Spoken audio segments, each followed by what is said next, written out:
media sosial, karena peristiwa di pajak dan biaya cukai.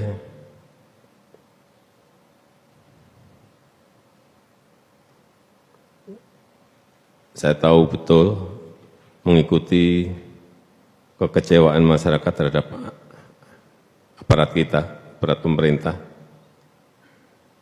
Dan hati-hati, tidak hanya urusan pajak dan bea cukai, ada kepolisian dan juga aparat hukum lainnya, terhadap birokrasi yang lainnya. Dan kalau seperti itu ya, kalau menurut saya pantas rakyat kecewa.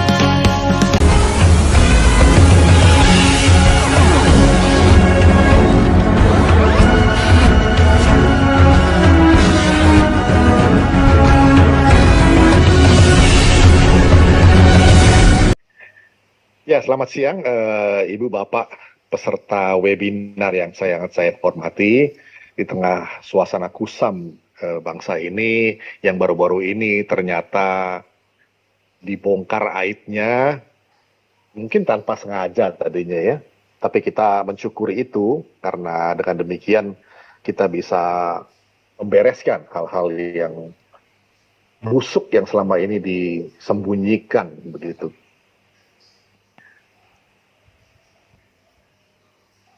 Pak Jokowi sendiri seperti kata Gus Soleh tadi kan berusaha untuk tampil sederhana. Dia berusaha memberikan contoh yang baik kepada, pertama-tama kepada aparatnya untuk kemudian disalurkan atau ditularkan ke seluruh rakyat Indonesia. Tidak perlu tampil mewah, nggak ada gunanya juga dalam pandangan beliau. Tetapi namanya manusia ya selalu ingin pamer bahwa dia lebih daripada tetangga sebelahnya atau orang di depannya, begitu. Kita sepakat dengan Pak Jokowi yang berpesan bahwa aparat pemerintah utamanya, ya berlaku untuk semuanya sebetulnya, tapi aparat pemerintah utamanya itu tidak pantas untuk pamer-pamer kekayaan, begitu Pak Jokowi dalam suatu pengantarnya di dalam rapat internal kabinet. Kekecewaan masyarakat baru-baru ini terhadap aparat pemerintah yang suka pamer-pamer kekayaan di media sosial, ini mesti direspon serius. Picu oleh skandal yang terjadi lewat anak dari seorang pejabat pajak ya, yang suka flexing di media sosial. Karena apa yang disampaikan Pak Jokowi kemarin saat itu memberi pengantar saat sedang paripurna di kabinetnya, di Istana Negara pula. Ini diangkat oleh Presiden karena kebiasaan flexing ini sudah kronik, artinya sudah menaun dan sudah akut, yang sudah parah begitu. Sudah ini dua nih, kronik dan akut begitu ya. Dan uniknya pesan yang disampaikan Presiden Jokowi ini ditujukan bukan hanya kepada Menteri Keuangan, tetapi ditujukan ke Menpan RB. Jadi pendayagunaan aparatur negara dan reformasi birokrasi, artinya kepada seluruh birokrat di dalam pemerintahannya. Itu semua jajarannya pesan itu disampaikan. Kita semua diingatkan soal tugas aparatur sipil negara atau ASN, perihal esensi dari reformasi birokrasi, yaitu untuk melayani rakyat secara efektif dan akuntabel. Itu kerap terlupakan, efektif dan akuntabel. Mereka bukannya melayani seperti kata Gus tadi ya, sebagai abdi yang pernah ditulis dalam slogan-slogannya itu, tetapi mereka justru menjadi tuan dari rakyat yang diperhambakan begitu. Harus melayani secara efektif dan akuntabel. Baru ini kita semua masyarakat luas dipertontonkan gitu ya, dengan ulah beberapa oknum ya, oknum dari Direktorat Jenderal Pajak dan Direktorat Bea Cukai tetangga sebelahnya ini yang suka pamer harta. Dan hal ini terpantau oleh Presiden. Kita sepakat dengan Pak Jokowi yang bilang bahwa kalau seperti itu atau pamer harta artinya ya pantas aja rakyat tambah kecewa, itu bisa dimengerti. Kita apresiasi Pak Jokowi yang bisa empati kepada rakyat yang kecewa itu. Karena pelayanannya dianggap tidak baik dan aparatnya atau perilaku jumawa dari para aparatnya yang pamer kuasa gitu, kemudian pamer harta lagi. Ini hedonik. Dengan tegas Presiden menyampaikan hal ini. Dan kita ingat waktu pembukaan rapat sidang paripurna itu ekspresi dari beliau yang begitu seriusnya. Karena masalah ini serius memang. Forum juga untuk saling mengingatkan, mempersegar memori bangsa gitu ya. Tindakan disiplin para pegawai yang ada di bawah jajaran Pak Jokowi ini. Mereka-mereka yang suka pamer harta. Juga di instansi Polri, Kejaksaan Agung, dan aparat lainnya. Benahan ini mulainya dari dalam. Eselon 3, ya, kita bayangkan ya. Bagaimana mungkin sih kok bukan eselon 1 atau eselon 2, nih eselon 3 di Direktorat Jenderal Pajak. Ya. Ada yang terungkap tadi diungkit oleh Gus Soleh tadi ya, Rafael Alun Trisambodo ini bisa punya harta sampai 56 miliar yang terlaporkan. Padahal kita tahu bahwa yang tidak dilaporkan itu kan lebih banyak begitu ya, bisa sampai triliunan itu. Kita juga sama-sama melihat ya di media sosial, lewat media sosial kita ya, foto-foto dari Dirjen Pajak Pak Surya Utomo sendiri, ini Dirjen Pajaknya ini, naik motor gede bersama Belasting Raider disebutnya, sebuah klub motor yang jadi wadah perkumpulan penyuka motor bagi para pegawai Direktorat Jenderal Pajak. Mereka juga tadinya tiap minggu suka naik motor bersama begitu. Dan berfoto ria, kemudian fotonya dipamerkan di media sosial. Untuk sejenak masyarakat seperti dihipnotis begitu. Mereka seperti kehilangan kepekaan ya, sensitivitas ke sosial itu seperti beku begitu ya. Mati rasa lah mereka begitu. Disoroti pula gaya hidup mewah seorang pejabat pajak eselon 3 yang bernama bahkan eselon 3 ini berpose bersama pesawat terbangnya, Cessna. Luar biasa. Saya juga kaget ya. Mending jadi eselon 3 daripada jadi direktur di perusahaan swasta yang kita mesti banting tulang berhadapan dengan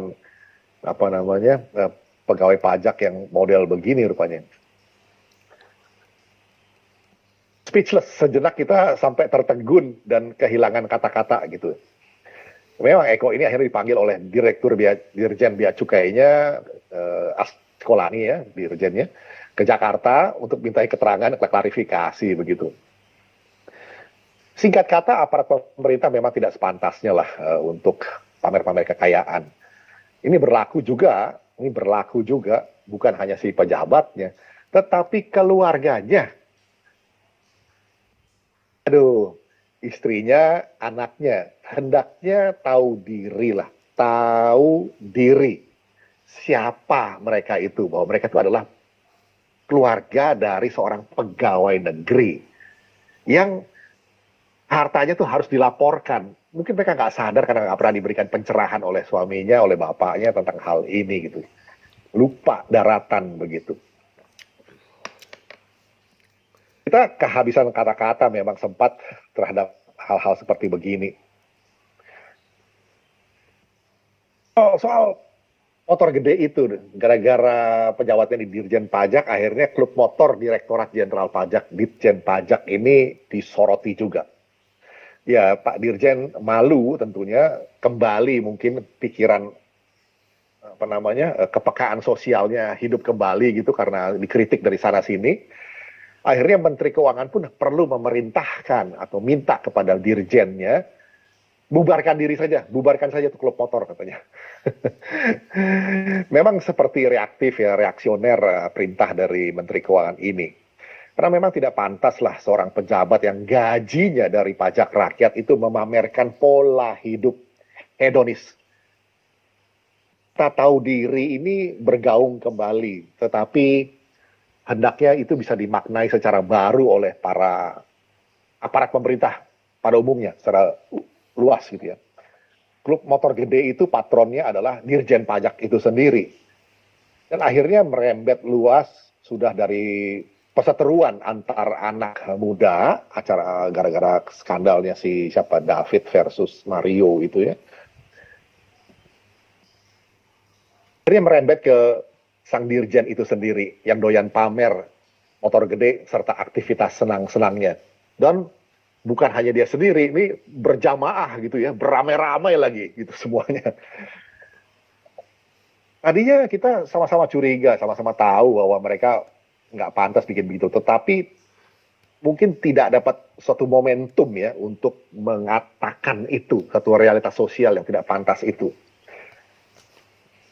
Aduh, saya sendiri waktu menuliskan beberapa artikel ini yang cukup dapatkan respon cukup baik ya. Cukup baik itu artinya ada yang pro, ada yang kontra juga.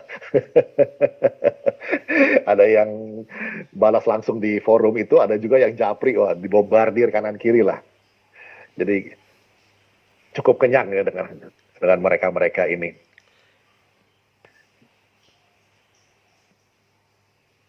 Ini satu hal yang akhirnya kita sama-sama mendapatkan momentum untuk merefleksikan kembali bahwa itu tidak pantas gitu loh. Tidak perlu dibilang akhirnya Pak Dirjen, istri dari Dirjen, istri dari pejabat-pejabat, istri dari direktur-direktur, istri dari anak dari siapa apa namanya pejabat-pejabat kementerian itu tahu diri menghapus akun media sosialnya. Banyak akun-akun yang tiba-tiba hilang gitu ya. Kok baru sadar gitu. Nah dulu nggak sadar-sadar ya bahwa mereka tuh adalah keluarga dari pegawai negeri gitu ya. Kok bisa pamer-pamer punya tas Hermes gitu. Bangga lagi. Ini akhirnya satu hal yang patut kita syukuri juga, artinya kesadaran itu diterbitkan kembali, tapi juga kecewa karena keburu. Mesti terjadi kasus dulu baru muncul hal seperti begini. Tapi saya melihatnya begini, Bapak Ibu yang saya hormati. Kasus ini dimulai justru, ya kalau dalam bahasa orang religius, mengatakan Tuhan bukakan jalan. Itu mulai reparasinya, itu mulai dari kementerian yang selama ini disoroti seolah-olah menjadi ujung tombaknya dari Pak Jokowi, Kementerian Keuangan.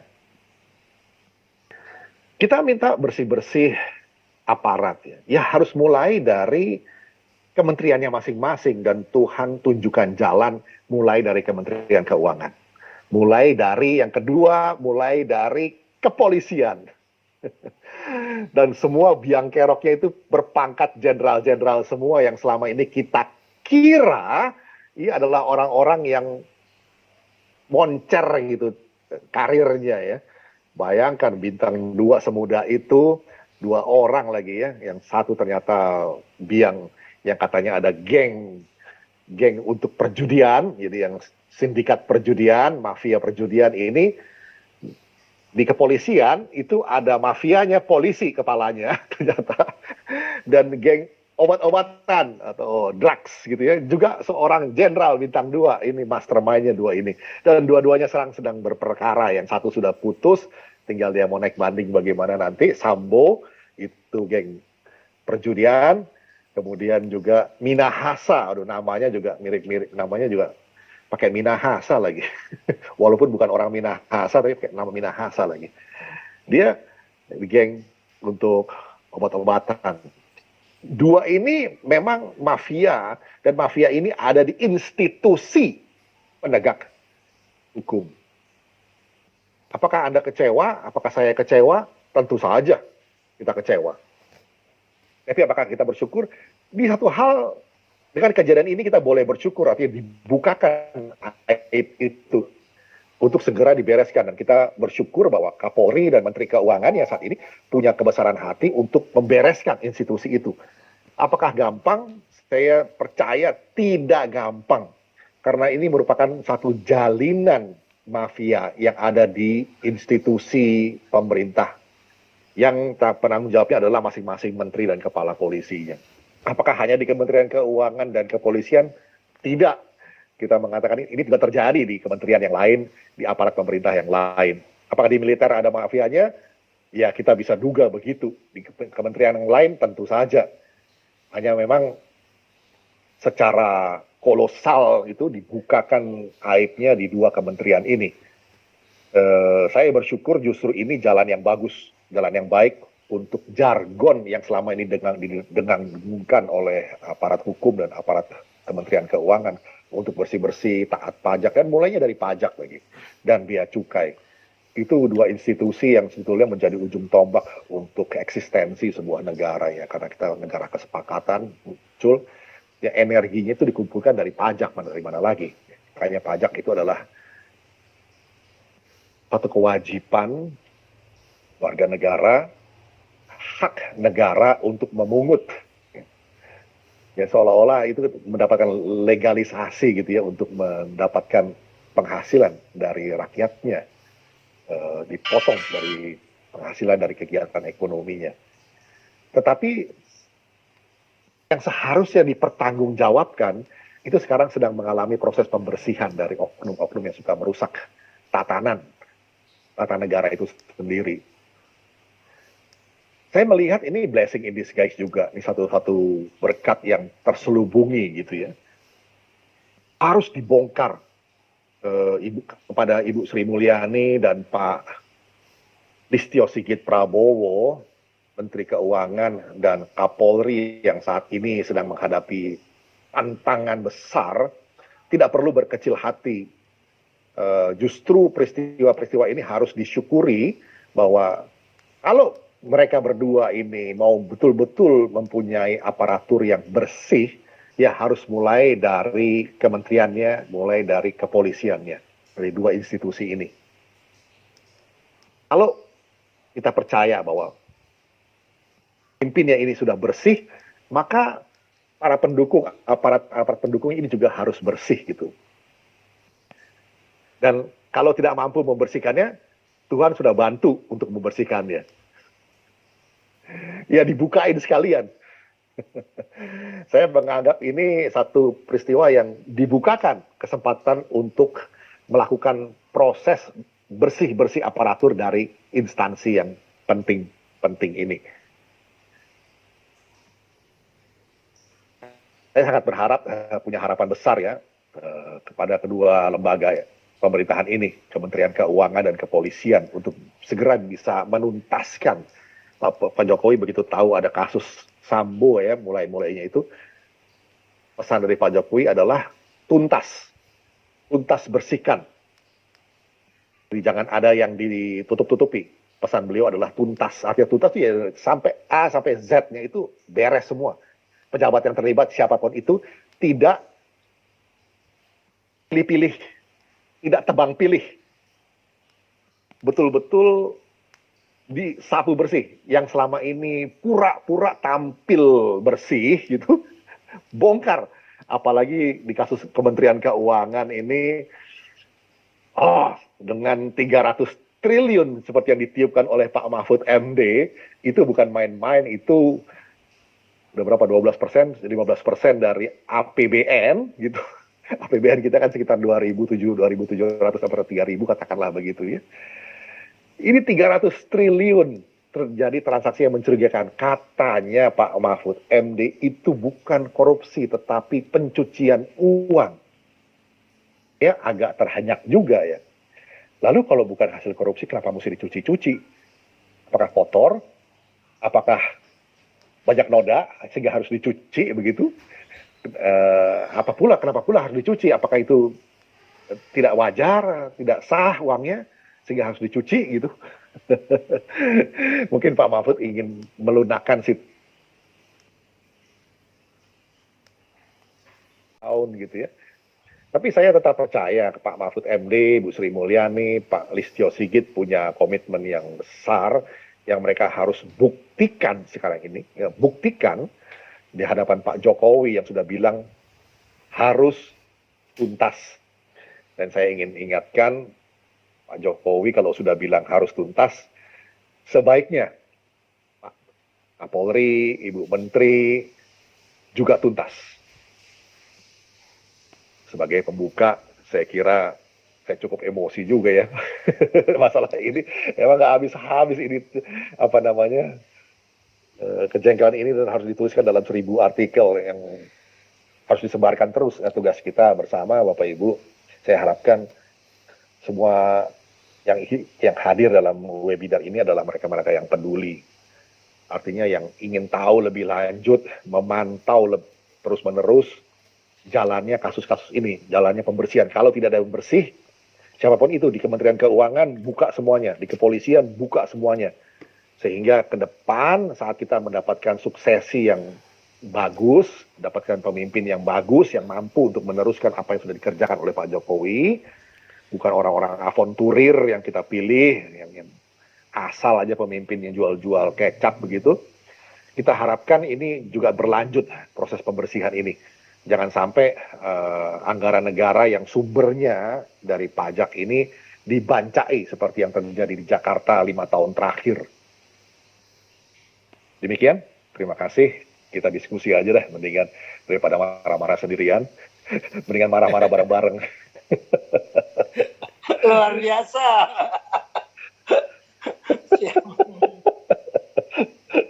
Gus Soleh marah-marah sendirian, teman saya udah berdua, ya sekarang kita rame-rame aja 40-an, 50-an orang aja deh. Yang penting bersama-sama, selalu bersama-sama kita jadi semangat ya, artinya masih peduli, masih punya energi untuk mengawal bangsa ini. Terima kasih. Selama ini kita tahu bahwa di Direktorat Jenderal Pajak, Direktorat Bea Cukai, bahkan mungkin instansi lain itu ada korupsinya, tapi kita sepertinya kayaknya bisa, ya sudah apatis ya, tapi sejak kasus David versus siapa itu, lawannya itu ya, kok meledak gitu di tataran sosial gitu ya, sehingga semua orang atensi gitu, menaruh perhatian yang sama terhadap kasus ini. Nah, saya coba melihat situasinya ya, dalam kasus seperti begini, manakala tercapai satu momentum, satu jumlah masyarakat yang cukup banyak yang menaruh perhatian, kemudian memberikan tekanan publik, instrumen hukum negara bergerak begitu. Yang tidak mendapatkan cukup atensi dari publik, itu ya begitu-begitu aja. Itu faktanya yang sulit untuk kita bantah gitu. Memang juga tadi beberapa penanya, pembicara juga menyampaikan hal ini. Kalau nggak dapat atensi publik ya begitu-begitu aja. Tapi manakala mendapat atensi publik yang cukup, itu yang kita sebut dengan momentum. Momentum itu satu peristiwa di mana dapat gitu momentumnya, sehingga dengan didorong terbongkar semuanya gitu. Nah, momentum-momentum sosial yang seperti beginilah yang harus kita kawal. Begitu jadi momentum itu harus dikawal terus. Mumpung, nah ini dia gini, mumpung leadernya yaitu di Kementerian Keuangan dan Kepolisian itu mendukung, rela untuk dibongkar semuanya, walaupun susah, saya akui memang, kita tahu bersama bahwa perlawanan itu bukan hanya dari luar, tapi dari dalam sendiri. Bilang, jangan dong dibongkar, segala macam. Ini kan boroknya instansi kita. Tapi justru kalau mau membersihkan pemerintahan itu, ya harus dari instansi yang paling strategis, yaitu kepolisian dan Kementerian Keuangan. Urusan duit kan, itu juga harus bersih dulu, nggak bisa cuma omdo aja, omong doang gitu loh.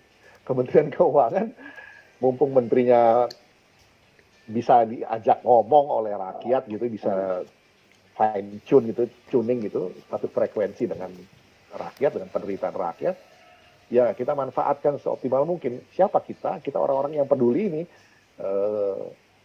social influencer seperti Gus Soleh dan kawan-kawan semuanya, social influencer yang bisa mempengaruhi dan kemudian menjaga momentum sosial ini, sosial politik ini.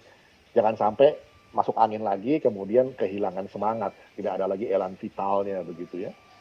Nah ini yang harus terus dijaga. Kalau Gayus itu kan sebetulnya sudah cukup fenomenal ya, cukup besar gitu. Tapi begitu selesai, begitu keramaian itu habis, ya orang-orang seperti terhipnotis lagi. Bukannya mengkritisi, malah mengagumi para pejabat-pejabat pajak itu yang pamer kekuasaan hartanya gitu. Mereka yang naik moge, yang pakai baju mahal, flexing. Kita bukannya marah gitu, tapi sebelum kasus ini mencuat, malah ikut mengagumi. Waduh, mereknya apa ya? Harganya berapa ya? Tapi begitu kasus ini mencuat, tiba-tiba berbalik sikap kita, mencemooh. Mana mungkin sih seorang pejabat itu bisa, pejabat eselon 3 itu, keluarganya kok bisa beli barang-barang yang gitu mahal gitu. Baru kita ikut memprotes gitu. Nah, gerakan-gerakan sosial ini kan agak, apa ya, kita harus melepaskan diri dari sihir konsumerisme itu. Yang begitu apa namanya, melarutkan emosi kita gitu. Nah, kemudian mengenai rendahnya soal kesadaran pajak ya dari Mbak Mona Lisa ya, hukum pajak kita dan rendahnya kesadaran itu yang membuat masyarakat kita enggan bayar pajak ya. Bisa dipahami sih dan fair enough, seperti kata si Ibu Sri Mulyani juga bilang ya fair enough. Orang pajaknya sendiri yang terbukti sekarang ini baru hari ini, bukan hanya pajak ya, tapi sekarang udah merembet ke ini Mbak Mona Lisa, ke Badan Pertanahan Nasional. Itu terbongkar dari mana BPN ini, bukan pegawai BPN-nya, tapi istrinya yang suka pamer di medsos tentang outfit ya, bajunya yang netizen menaksir itu puluhan juta tuh nilainya. Bagaimana mungkin seorang pegawai negeri memakai outfit yang begitu mahalnya, mulai dari atas sampai ke bawah itu, dan istrinya itu memamerkan apa namanya kekayaannya itu dengan bangganya begitu. Jadi dia lupa bahwa sekarang ini masyarakat menjadi begitu kritis ya. Yang dulu mungkin sebelum kasus David ini ikut-ikutan kagum gitu, tapi karena ada kasus ini sekarang jadi ikut-ikutan terkoreksi cara pikirnya. Wah, ini nggak wajar, nggak bener gitu loh. Iya mahal sih, mahal memang. Wah, orang ini mampu beli yang mahal, tapi dengan cara korupsi dulu baru bisa mampu beli yang mahal, bukan dengan cara kerja yang benar gitu. Sehingga bagus ya. Jadi ada semacam social correction, koreksi sosial yang cukup masif. Yang saya katakan tadi, kita udah berhasil merebut momentum ini. Dan momentum seperti ini harus dijaga terus ini.